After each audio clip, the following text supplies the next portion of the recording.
You want to wait till 11:15? Okay, I don't know if there's anybody out there that's, who knows? Let's go ahead and finish this out. Okay. Right. Thank you. Guess meeting's adjourned or back in session. Docket item 7, please. Okay, we have docket item 7. This is case CDROW 2023-41. This is a request to approve a vacation of public right-of-way in District B3-2, which is a commercial zoning district on about 2,175 square feet, generally located east of Wyoming Street, approximately 120 feet north of West 39th Street. And we've got the applicant in the room with us today. Okay, yeah, just get the screen fixed here. And then for clarification, the staff report is listed as docket item number 3, but am I looking at the right staff report? Should be 7. Yes. Inside of this staff report, it says docket 3, but that is in fact The most the up-to-date correct staff report still. information in there Great. for the correct case. Okay, Matthew Barnes is the staff planner associated with the project. We have a member of the applicant team in the room with us today.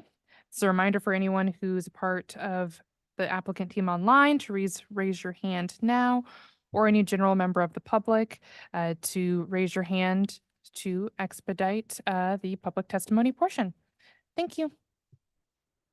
All right, thank you. Docket item number 7, which is the vacation of public right-of-way at 39th and Wyoming for an alley. Located south of the river.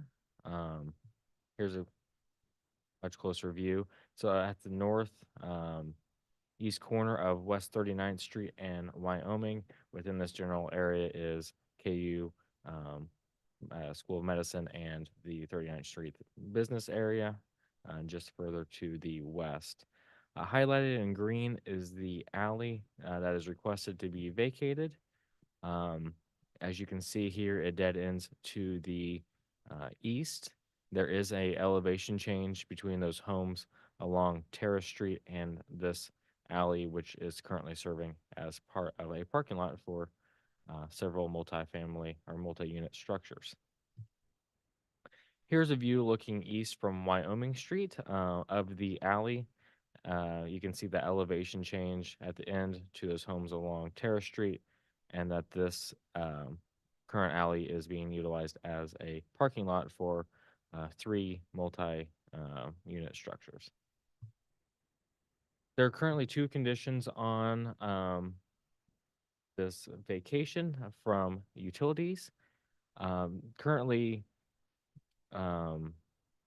we need to revise the water services condition to state that the applicant shall protect the sewer facilities and provide an easement as required by KCMO Water Services.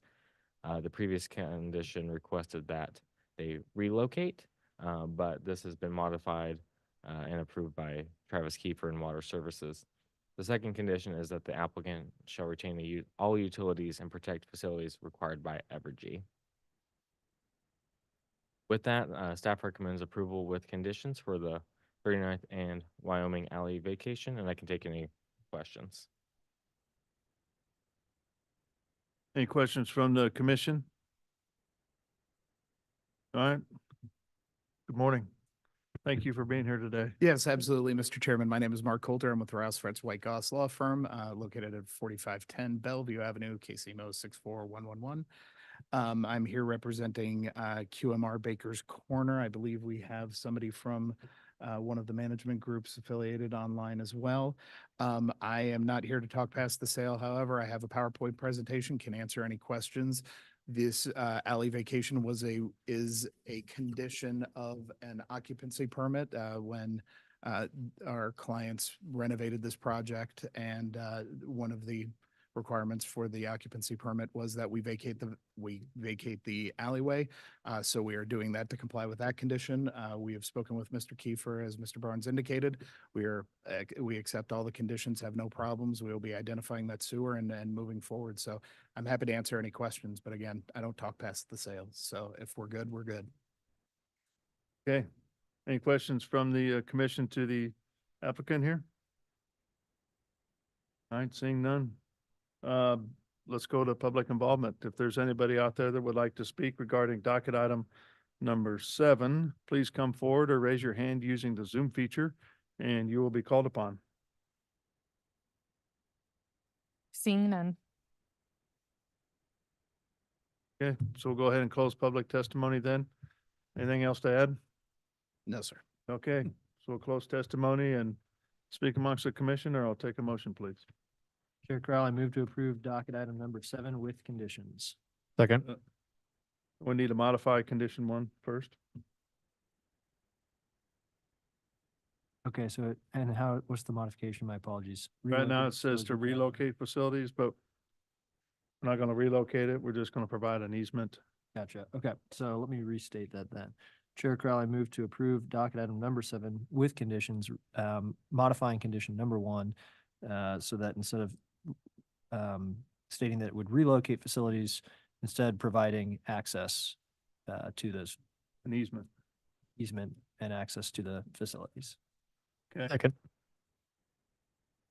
All right, so I've got a motion and a second for approval of docket item 7 with the adjustment to condition 1 to provide water services and the easement versus relocating it. Grau. Aye. Anders. Aye. Hasek. Aye. Padilla. Looks like the motion passes 4-0. Thank you. Thank you. Appreciate your time and waiting on us here. I'll let you know when it's going. Okay, so that kind of concludes all of the docketed items or cases that we're hearing today, and we're just got some updates on number 14. Matthew? You wanna, so the applicant for docket item 13 is actually in the room with us now. I know we've actually made a decision about that. But the CPC voted to dismiss that case. Sorry, can you come up to the microphone?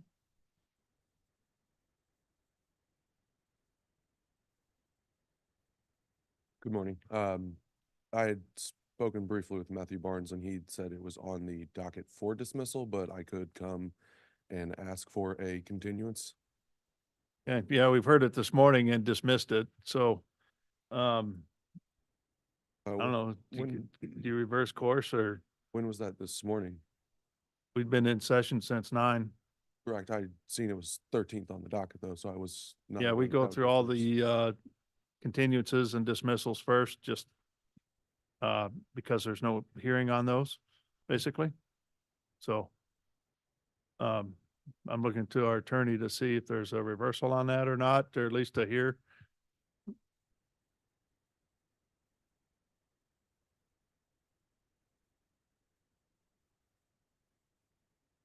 Okay,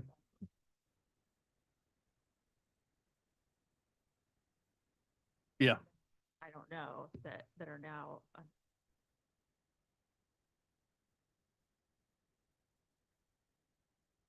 I'd probably recommend if we did that. Sorry. Anybody, that's really not, it would be present, heard that vote. Then for both me and then for the applicant, the dismissal just requires the applicant to submit again and allow for public to be engaged again. And there's a fee that goes along with that. Are there what are the other major downsides to that? Downside, I mean, you're right, it would just mean that would mean everybody would get.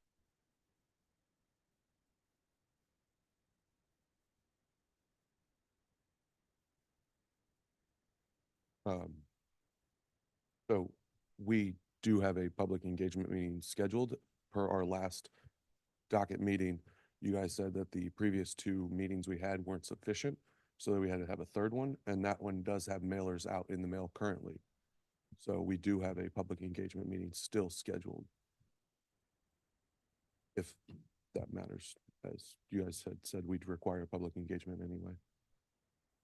what's the reason for dismissal? No, there was no communication between the applicant and us, no revised plans and no meeting had been scheduled. We reached out to the applicant and through via email and requested an update and gave them the deadline before this to discuss where they were at in the process and resubmit plans as you guys required, and we did not hear back. The morning of that we gave them the deadline of, we reached back out and informed them that it would be dismissed, and then a few days later, we heard back from them, but that's where we're at. There a reason why there was no communication? I would fully take the blame on that. Trent has been out of the office, who is one of the other applicants that's here.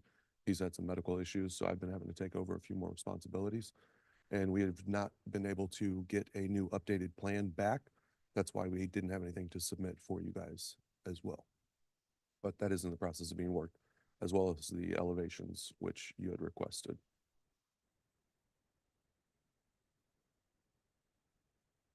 I don't know, for me, I'm kind of at a point that it's been dismissed, and I think there's a lot of issues on the previous submittal. There's a lot of things that weren't complete, weren't ready to go. There's lack of communication with the neighborhood and the folks around it. I think I'd still like to stick by our dismissal and then have you start from scratch with the application that's complete, that has the notices and communication with the neighborhood that you need to have as part of doing the project. I certainly understand why you would come later, seeing that it was docketed 13. The difficulty for us in this moment, as the city attorney stated, is if there were people here who were coming to speak on it and heard that it was dismissed, they might have left already. And so I don't think we can go back at this point and hear it. So apologize that it's frustrating, and hopefully when it's resubmitted, you can maintain good communication with city staff so that it doesn't happen again. Appreciate your guys' time. Yeah, I think, just to understand, you're doing a big project, and it takes a lot of effort. It's a very serious thing, because you're not only doing it for you, the people that are going to live in your neighborhood, and all the people that surround that. So, yeah, I think just making sure you keep that in mind and, be there, be available, because you're going to have to deal with it several years. So, I fully understand. This Okay. was just my first go at it, and yep, it'll be a thank lot you. better next time. Doc, 14, some updates on some projects, maybe? Yep. So first, we're gonna start off with CDCPC 2023-106. This was a periodic review that we proposed for the zoning and development code, obviously. And this bundle that you originally reviewed, it had to do with data centers, a Scribner's error for the Westport Overlay District, major and minor amendments to development plans and project plans, and the home occupation, dealing with that and the Missouri state statutes.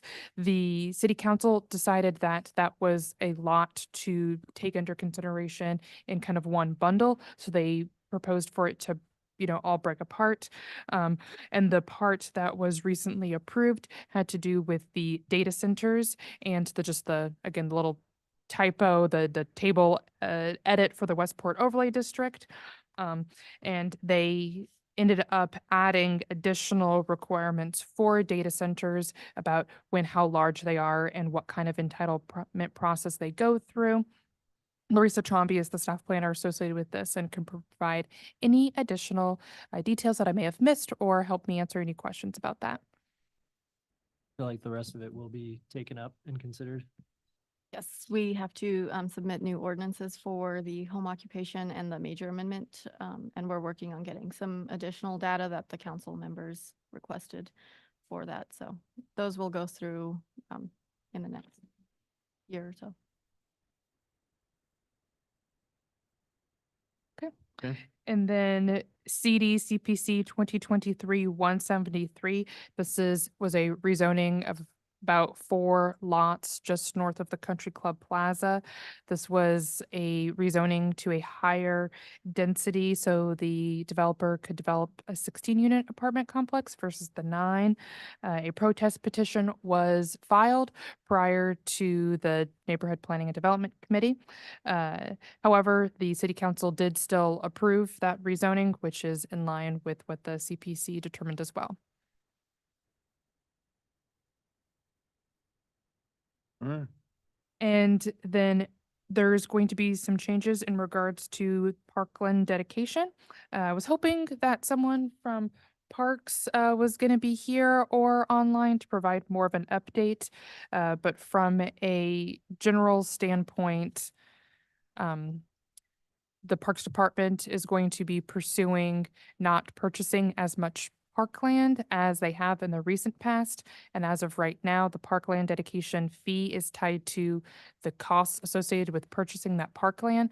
So they are making changes to the code so that there is still a parkland dedication fee without without that number being tied directly to the sale of land. They just want to give you a Yes. little update on that.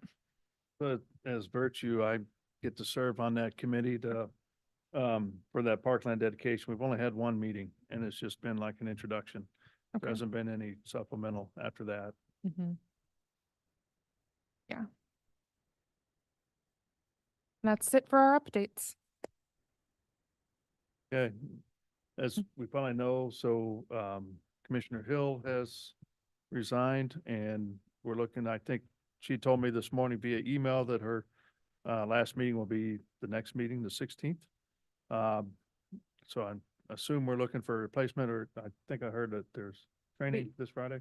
Correct. We have one new CPC member that was appointed and he will receive training this Friday and we'll ask about attendance on the 16th as well. Okay, yeah, I imagine if she, she's looking for a hard date to stop, so if she didn't show up on the 16th, she might be okay if the new person's available. And So we'll that- send out an update just in case afterwards, if he's available on the 16th. Okay. So I think that fills us back up. We still have Commissioner Allender that's working through a few things right now, and so hopefully he'll be able to join us again in a couple of months, I guess. Okay.